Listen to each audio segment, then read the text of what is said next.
Hey writer friends, welcome back to my channel. If you're new here, my name is Holly. I'm a writer aspiring to be a published author. And in today's video, I will be doing the Fearless Writer tag. So this tag was created by Kim Chance and Edward Gray, and I was tagged to do this by Bethany Atazada, so thank you so much. There are 10 questions in this tag, so let's jump right in. Question number 1, what is the biggest fallacy you're telling yourself with writing/being a writer?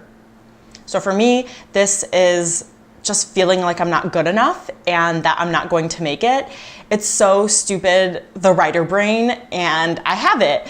And what we do is we feel so much doubt, and the process is so hard that we feel like once we're sort of kind of maybe there, that we're not actually there. Like I am almost ready to query TCC and I get all of this praise from people, but then I still feel like, well, what if an agent's not gonna want this? What if it's not good enough? And like, it is those people telling me that helps me realize that like everything's in my head and that I am better than I think that I am. I'm not someone who is like, brags or is very prideful. So I think that being proud of my work is something that I need to realize is okay to do. Question number 2, starting new. Does the first draft scare you or motivate you? I think a little bit of both, but mostly motivates me because I usually spend 1 to 2 months really plotting and outlining my novel and getting to know the characters and the world. So when it comes time for that first draft, I'm so excited because I finally get to like put all of that on paper and make it become something. And I'm a little bit scared because I'm just like always starting off with that first blank page is a little bit daunting, and always wondering like, oh yeah, I've been editing for a while, do I remember how to write? But then you start writing and you feel okay. Question number 3, roadblock. What's your number 1 obstacle stopping you from writing? For me, that is definitely the feelings of overwhelm, stress, and my anxiety and depression that kind of paralyzes me and stops me from doing anything productive. So I guess that was more than one thing, but I'm kind of rolling it all up into one, which, that is a big problem.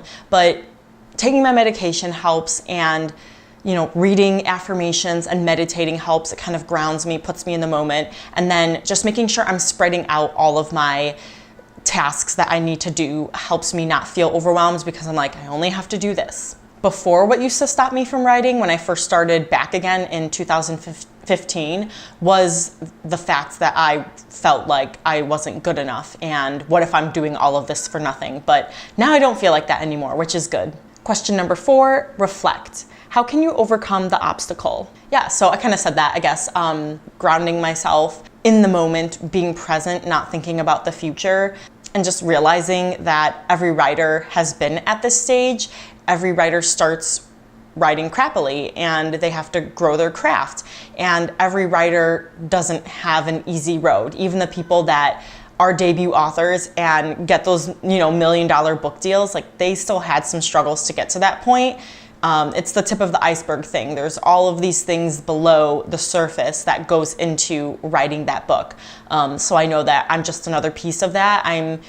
I'm pretty much part of the writer life, and so it's just a normal thing to go through these ups and downs and struggles just like anything else, but I know that I can come out stronger in the end. And reading books by successful authors who still struggle with these things also helps me, because I realize that I'm not alone and that it's still possible to come out with an amazing product despite all the things you're going through. Question number 5, perfection. How can you challenge yourself to get past the perfectionism-procrastination trap? So usually I'm not very much of a perfectionist.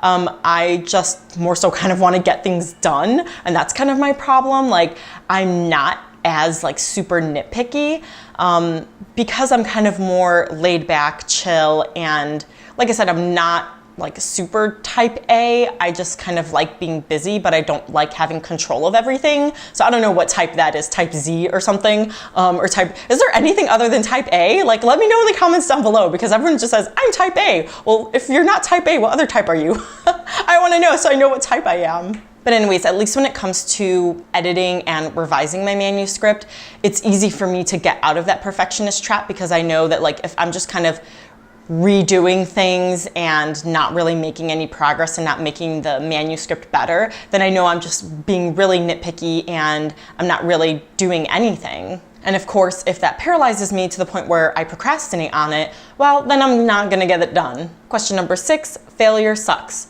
How can you grow from a failure? Oh, there's lots of ways to grow. The biggest thing is just learning that it was a mistake, but learning that it doesn't define you and that you can get over it. I guess the failures that I have gone through haven't really been like major failures. They've kind of just been trial and error of things, like trying to find betas, trying to find the right number of betas, how much time to give those betas to get me feedback. Like all of those things are kind of trial and error for me. And so it wasn't necessarily like a failure, it's just me learning from the process and finding out what works. But I don't always do things right. Like I try to do social media and I try to do writing and I try to balance life and all of this, but I mess up sometimes. And the thing that I always tell myself is to just start over right away, because you don't want to mull over those mistakes, because what is that gonna do? You're just gonna feel horrible about yourself. But if you just give yourself some grace and forgive yourself and just start over right then and there, then you'll start feeling better about yourself, you'll start feeling positive, and you can go about your day and not just let the rest of the day go to waste. But you don't wanna be like, I'll just start over tomorrow or whatever. No, start from the moment that you realize that you're beating yourself up. Question number 7, rejection sucks too.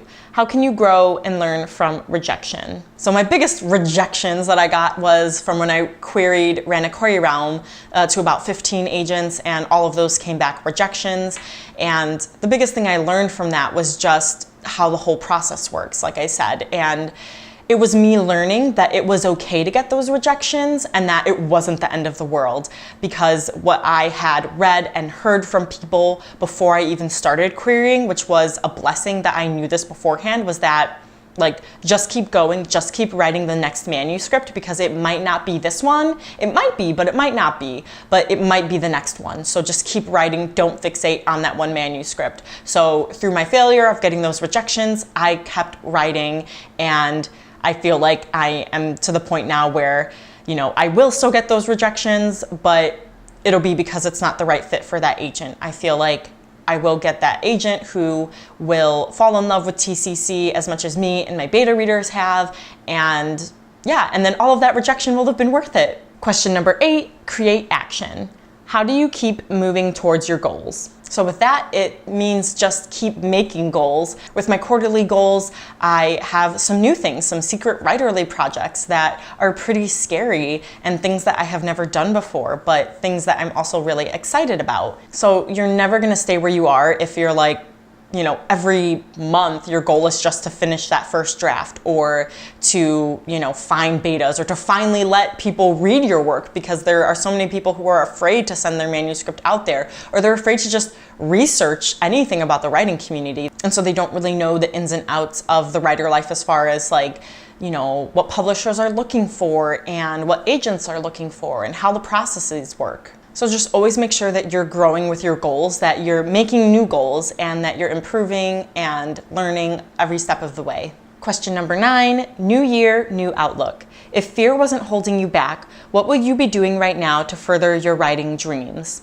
I'm gonna be querying TCC, so I'm pushing through my fears of that. And I'm going to be starting these new writerly projects. So I feel like I am pushing through my fears.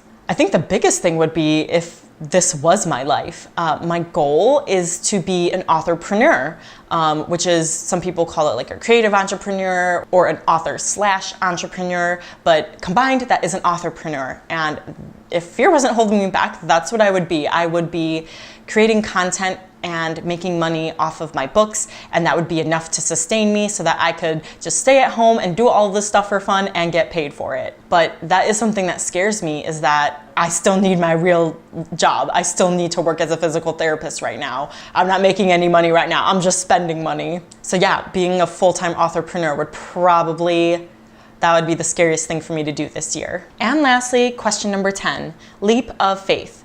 What is one thing you plan to do this year, even though it scares you? Again, with these secret writerly things, guys, I am so sorry.